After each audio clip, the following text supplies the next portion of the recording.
Hello. We've lived in France now for 10 years, and during all that time we haven't had a fridge. So I'm going to explain why we decided not to have one, and how we manage without it, and also reasons why you might like to consider not having a fridge, which I realise is quite out there, a bit different, but you never know. And also one or two of the downsides. Okay, not many downsides, but I'll mention them.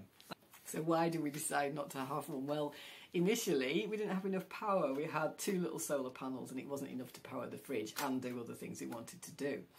And our neighbours, we had a couple of elderly neighbours who were in their 80s at the time, and they were horrified at the idea of us not having a fridge. So they even used to send over little bowls of ice in the summer, and they let us keep beer and ice cream if we wanted to in their fridge, which we only really did if anyone came to stay, which wasn't that often then because we didn't really have a house for them to stay in, but there were a couple of brave souls that came and camped here. So that was the initial days. It wasn't really a decision in that way, it was just a situation. And then eventually when we had more power, it became more of a decision, do we get a fridge? And we decided not to, because we'd managed without it and kind of got used to it. Things that I didn't like about fridges was the noise they make. The fact that they're just always whirring away, it seems, and making a noise. I don't know if you've ever been in a room where you've had to sleep with a fridge, then you sort of become aware of how much noise they do make. And here it's very quiet, it's so peaceful. We don't have lots of machines bleeping at us, like washing machines saying they've finished washing, or kettles bleeping to say they've finished boiling. So it's a very quiet environment, and to have something like whirring away all the time was just something that we decided we didn't particularly want. We just got used to it. So I think that was it for us. The important part is, how do we manage? That's what people want to know. It's always like, if we say we haven't got a fridge, that's the thing that people seem to be horrified at. What? No fridge? How do you manage? Kind of thing. So how we manage is, the first thing is that we're vegetarian. So I think that makes it easier. It's not that you can still eat meat and not have a fridge, but I think it does make it a little bit easier. So we're vegetarian, so we don't eat meat, we don't eat fish, so we don't have to think about keeping those things cool and that kind of thing. The other way we manage is that we have a really cool house. So I'm recording this in the kitchen now, and we have really thick walls and a tiled floor. So the downstairs of our house is cool already, and even in the height of summer, it manages to be a fairly cool space when you come in. So that helps us. We really only have a problem for 6 to 8 weeks of the year. The rest of the time it's cool enough that you can have butter out on the side and it's not runny and things like that. But for 6 to 8 weeks, yes, we've got a problem with butter and cheese. So they're the 2 main things for us.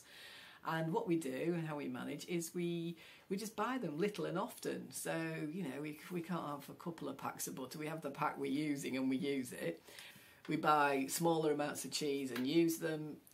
We've got a local shop here, so we can shop every day without that being a problem with those things. And the other thing I think that people might have a problem with is milk. Well, we don't actually drink much milk at all. And when we were travelling around in our camper van, we got used to using dried milk. So we've got dried milk if we want to make some milk up.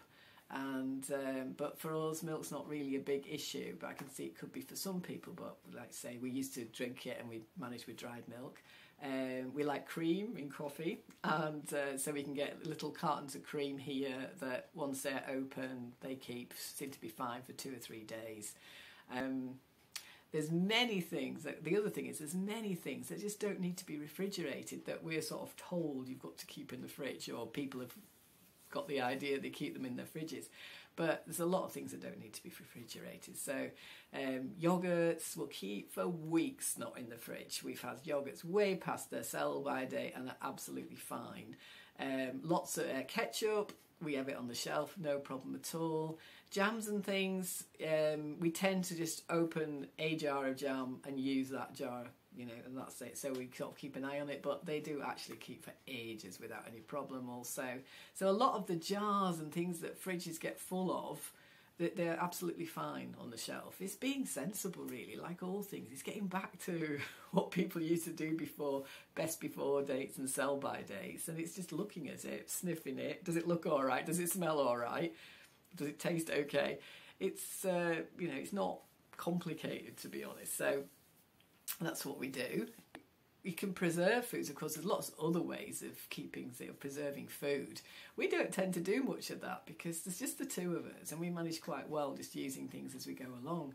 But of course, you can can things, you can bottle things, you can preserve them in vinegar, things like that. Your salt can be used as a preservative. So there's loads of ways of preserving food if you want to keep food for longer. But we tend to use it as we go along. So that's what we do. It's nothing complicated, nothing amazing. It's just that's how we manage without a fridge. So why might you like to try yourself not having a fridge? It's not something people tend to think about, but maybe things are changing a bit in the world. For one thing, electricity prices are going up. So one of the reasons you might like to try not having a fridge is that you'll use less electricity. Although a fridge doesn't use much, because it's on all the time, it's like a constant drain on electricity. That can add up a bit over time.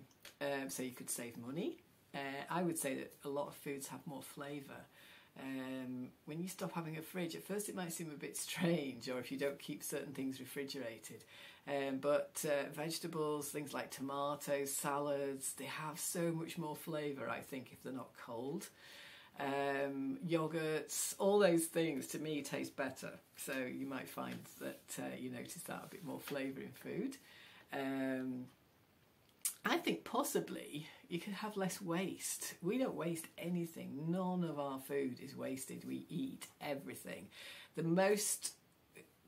only thing that might be, say we had a little bit too much rice or something, then we give that to the hens. So, but really, we don't waste a thing.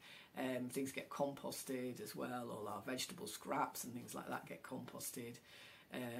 So nothing is wasted. And I sometimes think with fridges, there's a tendency to I remember back to when I had a fridge, and you end up with all these jars and bits of pieces and things, but lots of jars and bottles and things, and they get shoved to the back of the fridge, they get forgotten about, and then probably you think, it doesn't look so good now, I don't really feel like eating, and it gets thrown. Can't always see what you've got. There's a tendency to have a fridge full of stuff and it's all packed in and bits behind things, and I think more gets wasted sometimes, but that's obviously an individual thing, so you might find you have less waste. I think the other thing is, in the past, it's just remembering that in the past people didn't have fridges. It's not that long ago here in this region of France. I think probably electricity came to this house in 1950s, some date in the 1950s. So prior to that, they had no electricity, and you can see how they did things differently. Here is an area that they would have used to keep things cool. So we use this often to store wood. I've emptied it now so you can see what it's like. And it's all stone built, stone side and like that. And that's where that would have been their cool slab, and they would have kept things a bit cooler there. And also they kept things down the well. So that's some of the things they would have done then. They'd have had that cool slab, they'd have had the well, everywhere around here had a well, so they could keep things down in the well. They preserved a lot of things. Obviously they had a lot of sausages and things like that they would hang up and keep over the winter. So there's lots of other ways of doing things, and people certainly did. And in the UK we had pantries and cool slabs, and we didn't have wells maybe, but we managed like that, and that's not so long ago. So it is very possible to do it. Yes, so the downsides. Well, I don't think there's many downsides actually, but you might think differently. The main downsides are no ice, no ice cream, no cold beer, no cold wine. Probably other people have got other downsides, but for me, that would be it. And what happens is that those things become more of a treat. So if you go somewhere, someone says, "Oh, do you want ice in your drink?" Occasionally I think, "Oh, yeah, actually, that would be nice." And you really appreciate it. If someone comes for a meal and because when they come to us sometimes, they bring... they know we haven't got a fridge, so they might bring a cooled bottle of white wine or something like that, and you'll be like, "Oh yeah, well this is quite nice because it's a bit of a change." So things become some things become more special that we've just totally taken for granted now. We've even got ice machines in our fridges now and stuff. So maybe it just helps you appreciate stuff a little bit more. Other thing I just mentioned is that we have a cool box that we can plug in, obviously chill it. So if we wanted to, we can still do that. Very occasionally we do that. Maybe say we're having a few people around who want some cooler beers for other people, then we can do that. So there is that option as well. It doesn't have to be completely either or. You can do different things in between. And I just think it's worth considering. Some of the things we just take for granted, sometimes worth thinking about it and thinking, is this what I really want, and do I really need this, or do I need to do it in quite the same way? Another idea might be just have a smaller fridge, and so you're not using as much energy, and just keep the things in there that you're really bothered about. If you realise you don't need to put eggs in the fridge and all these other things that the fridge is full of. Cheese does not, a lot of cheese is much better not in the fridge. And yeah, so you might decide to do something like that. It doesn't have to always be either or. There could be a middle way. I think I'm interested in lots of middle ways for things, because it stops you being quite so polarised about it, or it gives you a chance just to experiment a bit and try something. It doesn't have to be like straight away just, oh, give up your fridge.